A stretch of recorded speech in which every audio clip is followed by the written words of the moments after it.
अस्सलाम वालेकुम।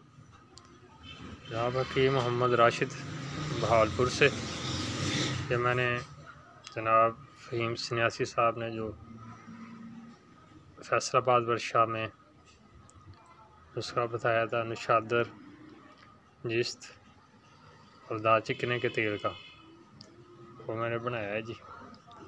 बिल्कुल सही बन गया जी।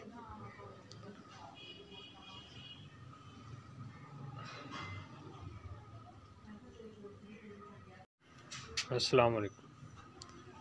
जनाब हकीम मोहम्मद राशिद बहावलपुर से, ये मैंने जनाब फहीम सन्यासी साहब ने जो फैसलाबाद वर्कशॉप में नस्खा बताया था नशादर जिस्त और दारचिकने के तेल का, वो मैंने बनाया है जी। बिल्कुल सही बन गया जी।